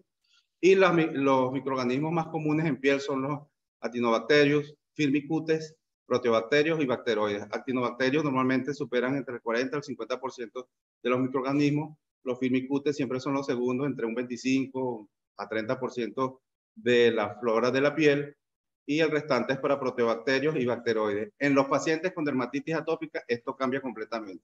De por sí hay estudios clínicos que dicen que los firmicutes pueden llegar hasta el 90-95% de la flora bacteriana de la piel, y adivinen quién está dentro de los firmicutes. El Staphylococcus aureus, el Staphylococcus epidermidis y la gran mayoría de los estafilococos presentes. Y reduce la expresión de los actinobacterios a una expresión por debajo del 20-25%. En lesiones activas de dermatitis atópica, los firmicutes llegan 95-98%, 90-95%. Y en piel sin lesiones pueden estar hasta un 50%. Entonces vean la diferencia de cómo la microbioma incide tanto en la cronicidad de las lesiones. Y bueno, ya le he hablado un poco del eje intestino, sistema nervioso y piel, que vamos a hablar más adelante. Entonces hay una disregulación de la barrera epitelial en pacientes atópicos en general. O sea, no piensen que un paciente con dermatitis atópica es la única mucosa que está lesionada. Seguro van a conseguir otro tipo de lesiones en cualquier otra mucosa. Hay alteración del microbioma con reducción de la diversidad, ya lo había comentado, y aumento de la denominancia patógena. En piel ya lo comentaron, Escherichia coli, Staphylococcus aureus, sobre todo estafilococo y muchas enterobacterias. Clostridium difficile también es uno de los más comunes. Aquí los nombraba: Haemophilus, Streptococcus, Bellionella, Corynebacterium, Anaerobium y Malassezia. Malassezia es un hongo. Malassezia es el hongo responsable, los dermatólogos que están presentes lo saben más que nosotros, de la dermatitis seborreica, una sobreexpresión de ellos por una alteración también de la permeabilidad de la piel y sobreexpresión de humedad, y pues ellos dejan de ser comensales y se transforman en patógenos, y están muy relacionados con enfermedades neurológicas que lamentablemente hoy no podemos hablar por factor tiempo. Entonces hay una presentación antigénica y una respuesta inflamatoria crónica de la enfermedad. Hay una modulación del endotipo TH1, interleuquina 1, interferón gamma, ya había hablado de esto, la presencia de Staphylococcus aureus, las enterotoxinas, la producción de la serinproteasa y la metamiloproteinasa. Eso es importantísimo. Todas las metamiloproteinasas impares, 1, 3, 7 y 9, están íntimamente relacionadas en una interfase eje piel y pulmón y piel e intestino. Estas mieloproteinasas migran por vía linfática y por vía sanguínea, y pues están muy relacionadas con la respuesta crónica Una de las células que más las produce son los macrófagos en la respuesta crónica y el remodelado de la lesión tanto en piel como en intestino como a nivel respiratorio. Entonces, van a hablar mucho de este tipo de moléculas en un futuro. Y la importancia, esto es bien interesante porque el Staphylococcus aureus y la malacesia son uno de los pocos patógenos que han logrado una activación, una translocación de anticuerpos IgE específicos contra determinantes antigénicos de ellos, de la malacesia como hongo y de Staphylococcus aureus, que entonces generan una respuesta, una hiperrespuestas inflamatorias dependientes de IgE para tratar de eliminar un microorganismo. Entonces ya no es todo que IgE es solo alergia y IgA es infección. Todo aquí cambia de acuerdo a la expresión de estos superantígenos. Bueno, esto habla más de la interfase, lo que ocurre a nivel de piel, la expresión crónica, la respuesta del sistema nervioso central. Yo ya hablaba de la interleuquina 3. Bueno, otro factor que no hemos hablado de los Toll-like receptors, sobre todo el tipo 2 y tipo 4. Creo que las doctoras también nos comentaron en un momento. Ellos están muy relacionados también con la cronicidad de la inflamación. A nivel intestinal, pues bueno, igual aumento de la permeabilidad, incremento de la sonulina y la calprotectina. La calprotectina está muy relacionada con respuestas autoinmunes, sobre todo enfermedad inflamatoria intestinal como la rectocolitis ulcerosa, donde promueve mayor inflamación, migración neutrofílica y más destrucción de esa mucosa. Y la sonulina, que es la que interviene en romper estas cadenas de unión entre los enterocitos para aumentar la permeabilidad. Y viene toda la cascada inflamatoria. Pulmón pasa algo muy parecido, lo único es que en pulmón hay más metanolproteaminasa, como les comenté, hay más polimorfos nucleares dependientes de eosinófilos y hay más mucosidad. Las células caliciformes son más productoras de moco y eso a su vez también promueve un medio de cultivo idóneo para estos antígenos microbiales. Bueno, mis colegas hablaron algo de esto, solo lo voy a nombrar, los probióticos tópicos como bacterias gram negativas, como la Roseomonas mucosa, han tenido estudios clínicos muy positivos como probióticos, no son lisados.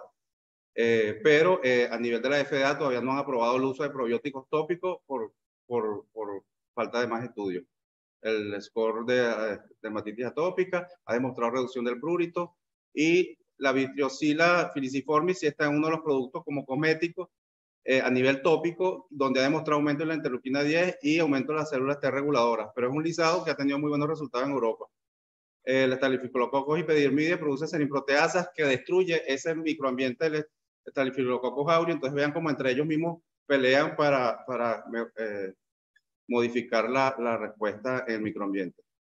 Y los probióticos orales, que también hablaron bastantes de ellos, los lactobacilos, son los que puntean los estudios clínicos, donde han mostrado evidencia bien sustentada, inclusive en pacientes más de 80% de reducción de los síntomas, de acuerdo a los scores descritos como el SCORA o el IGA, que es Investigator Global Assessment de investigación, el que nombraron hace rato, también ha tenido muy buenos resultados, pero la FDA, como en Europa, no lo han aprobado como uso terapéutico. Produce inmunoterasia, reduce la interleuquina 4 y 13, incrementa las inmunoglobulinadas, hace un atrapamiento bacteriano, aumenta las T reguladores, inhiben la expresión de NF-kappa beta, que está relacionado con la activación de los linfocitos a nivel nuclear, y hacen una regulación, un equilibrio entre TH1 y TH2. Ok.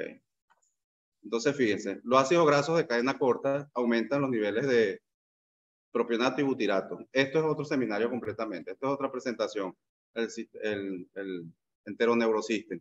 El butirato es uno de los componentes intestinales que más equilibran la mucosa tanto intestinal como en piel, como pulmonar, y él evita pues estas expresiones proinflamatorias en pacientes que son muy sensibles a carbohidratos como la gliadina, a proteínas de la leche, que cada vez que consumen estos alimentos viven con cuadros inflamatorios intestinales, de intolerancias, que posteriormente pueden expresar alergias, inclusive algunos se traslocan a autoinmunidad como enfermedades celíacas y como enfermedades inflamatorias intestinales. Entonces todo esto es un mundo y que es bien bonito y bien interesante. Cada una de estas expresiones reduce la inflamación, produce reparación de la celular cutánea y mejora la dermatitis atópica. Los bifidobacterios, lactobacillus y lactococcus, son floras naturales de la piel. Su metabolito es el de triptófano y el triptófano es el precursor de la serotonina. En condiciones normales, la serotonina a nivel intestinal y en piel son reguladoras de la respuesta neuroinmune. En condiciones patológicas se deja de producir serotonina y por la vía de los indoles se produce más glutamato. Y el glutamato está más relacionado con la expresión de la respuesta inflamatoria crónica en esta mucosa. Y, bueno, produce reducción del CCL17 que lo nombraron, interferón gamma, las células dendríticas y aumenta la interleuquina 10 y las células T reguladoras. Algo muy parecido hacen la roseburia. Estos son estudios clínicos que fueron presentados de esta forma, pero además la roseburia demostró una disminución de la histamina a nivel intestinal y inhibiendo la vía DAO, diaminoxidasa, que la vía DAO tiene mucho que ver con la metilación hepática y está muy íntimamente relacionada en los pacientes con prurito intenso que no responden a nada en dermatitis atópica. Entonces, vea lo interesante de cómo está la interfaz intestino-piel. Y los derivados indoles que ya los nombré, que la inhibición de ellos pues expresa una reducción de la reserva de TH2.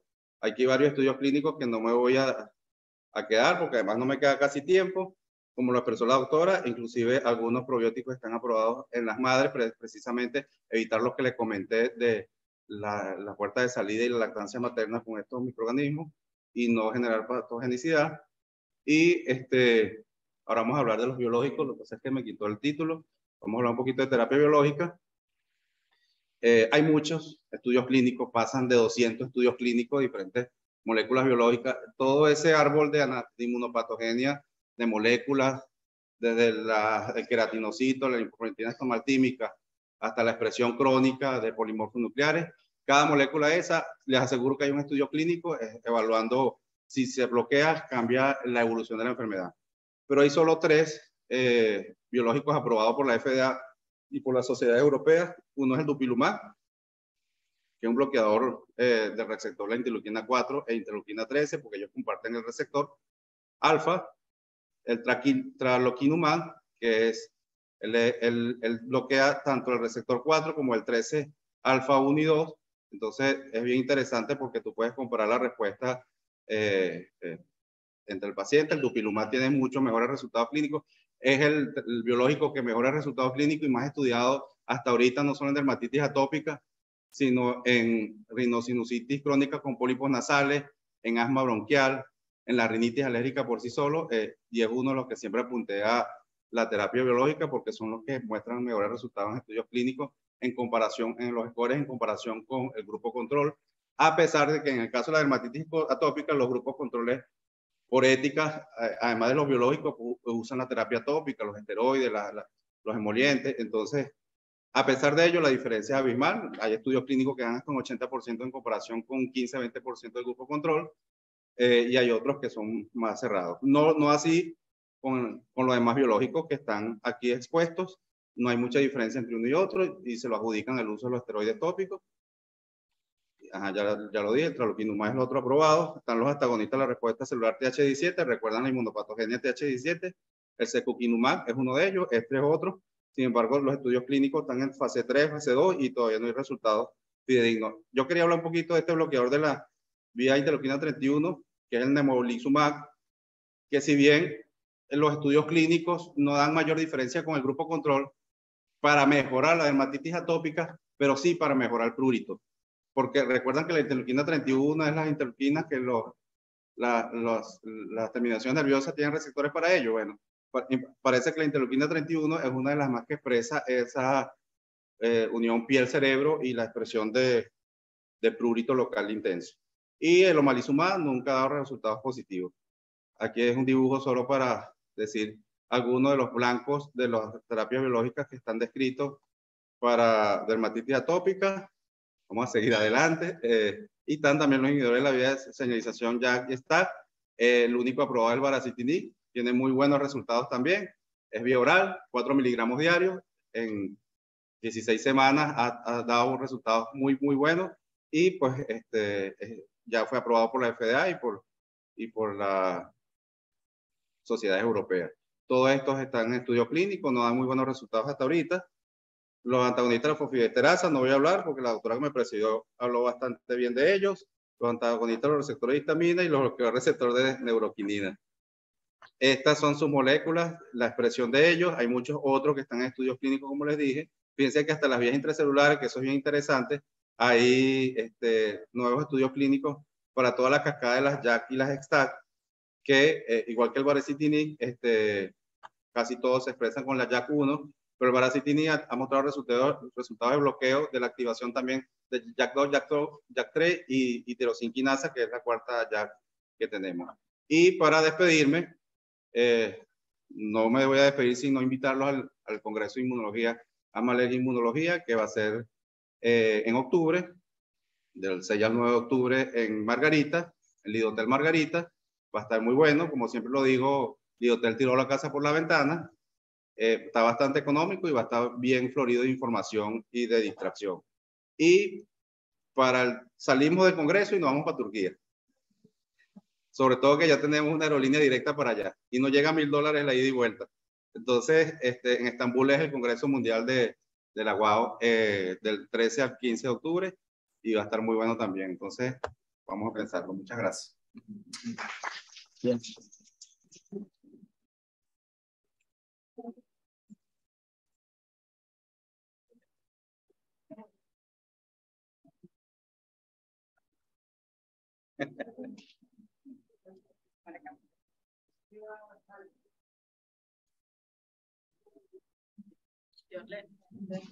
Muchísimas gracias. Apágame.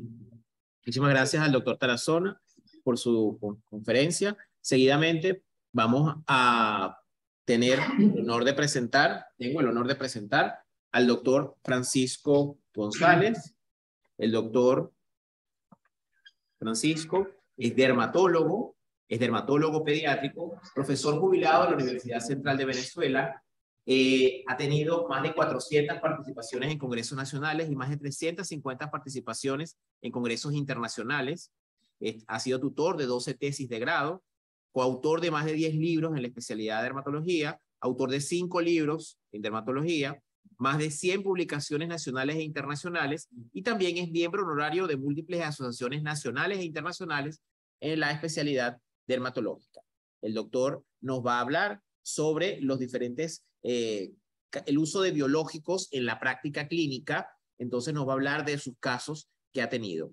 En este momento voy a dejar de grabar la conferencia, que el doctor me pidió que no la grabara porque hay fotos de pacientes. Entonces le pedimos también, por favor, que no tomen ningún tipo de fotos, no hagan capture de pantalla de las fotos del doctor porque es un tema legal.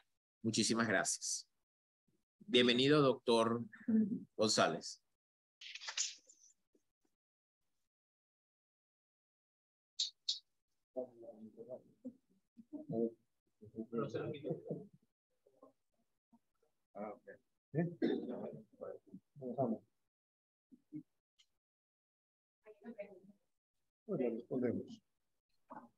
Bien, muchísimas gracias, doctor González.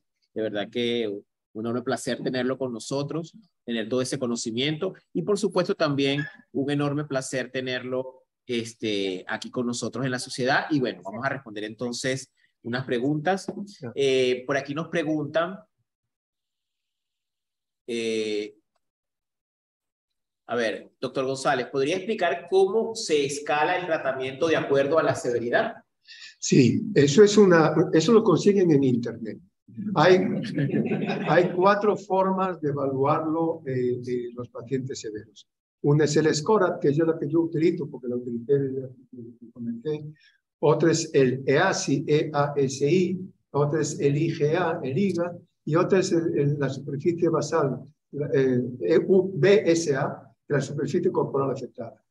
Esos son parámetros que evalúan eritema, liquenificación, costras, eczema, extensión, prurito, alteración con el sueño. Son todos parámetros que tienen una escala de 1 a 9, o entre 1 a 9, lo van cubriendo y automáticamente le sale, si es el SCORAT, le sale la puntuación automáticamente por la calculadora. Es muy fácil. Ponen Scorat, calculadora, y ya les sale como sea.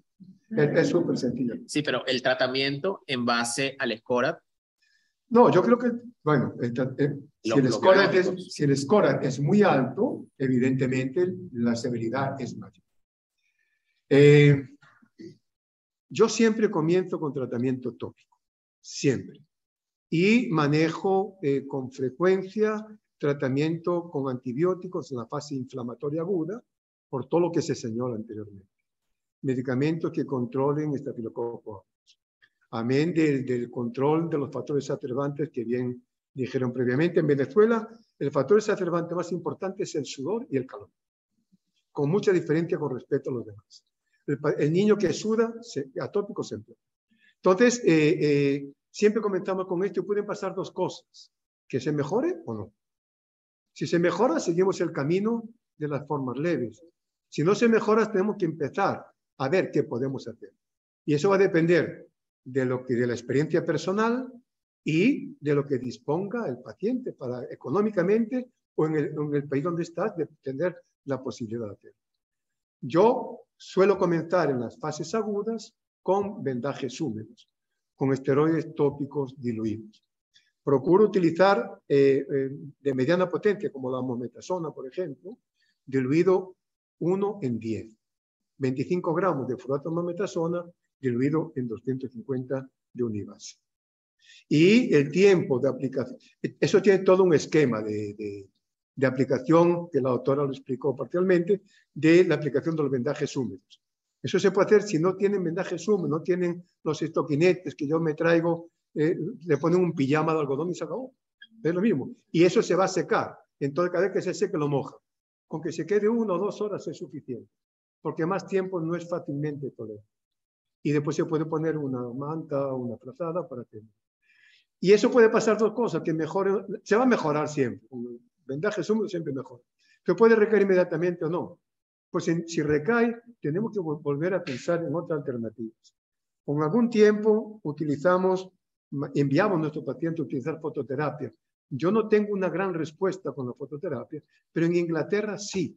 Los ingleses tienen una excelente respuesta a tratamientos con fototerapia.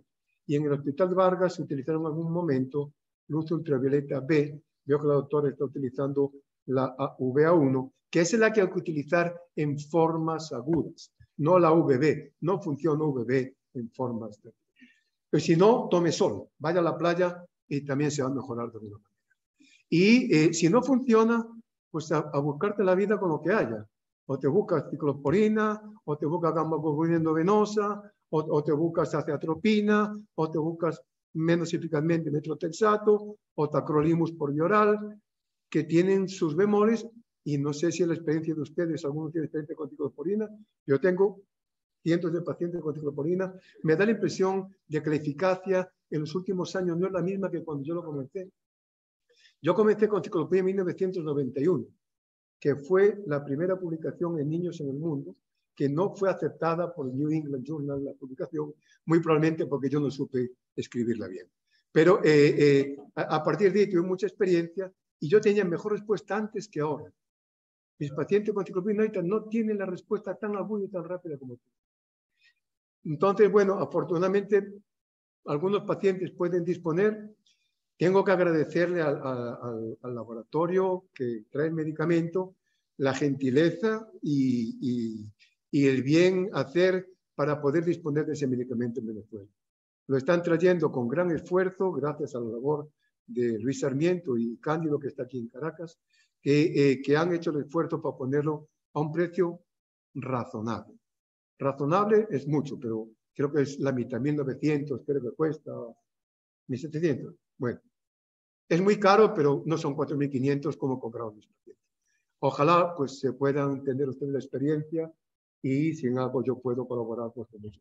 También le preguntan por aquí, doctor, ¿cuándo debe pensar el médico de atención primaria en referir a un paciente con dermatitis atópica? Cuando no sepa capaz de manejarlo en forma sencilla.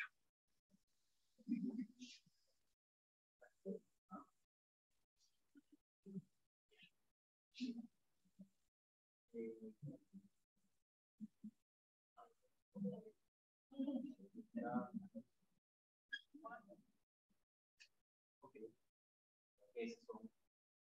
quería agregar algo a la primera pregunta.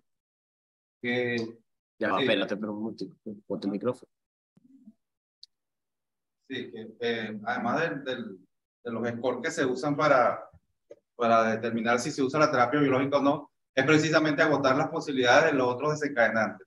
Como lo decía muy bien la doctora, el uso de las cremas, los emolientes, la corrección de la infección, sobre todo en estos casos donde hablamos mucho por el Staphylococcus aureus, porque evidentemente si tenemos una coinfección a nivel de la piel o una coinfección a nivel de cualquier otra mucosa, usar terapia biológica o inhibidores de las calcinurinas o de las purinas, pues los resultados no van a ser tan esperados como si en esos casos o esos desencadenantes estuviesen presentes.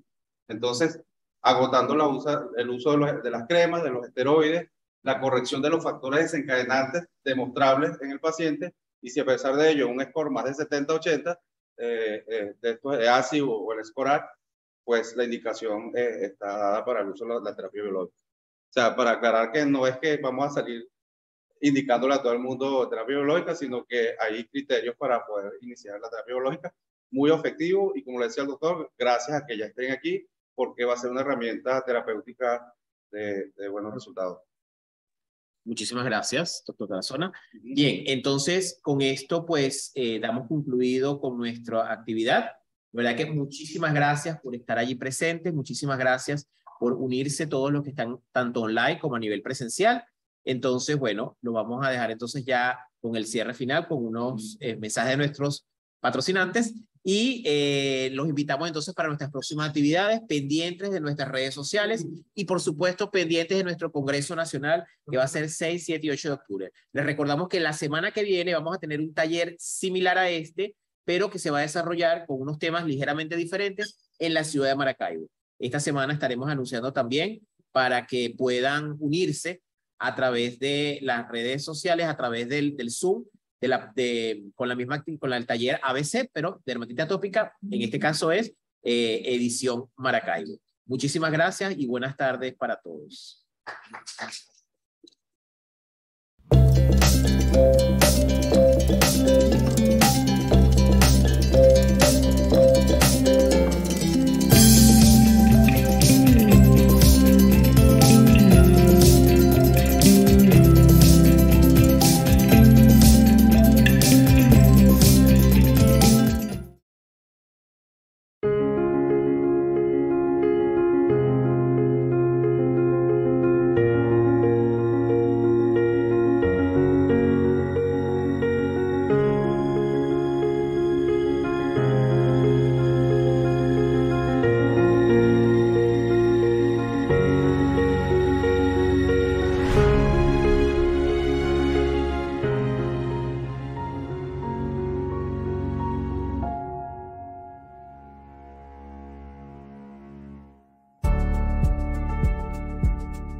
En Inmunocenter Lab transformamos el tratamiento de alergias en Venezuela. Nos especializamos en inmunología clínica y alergias, enfocándonos en un tratamiento multidisciplinario. Somos unidad médica y laboratorio clínico especializado con altos estándares de calidad y dispuestos a la mejor atención de nuestros pacientes. Contamos con un equipo de especialistas, así como todo lo necesario para el control ambiental y tratamiento del paciente alérgico. Síguenos a través de nuestras redes sociales y visítanos en nuestra página web. En Inmunocenter cuidamos de ti.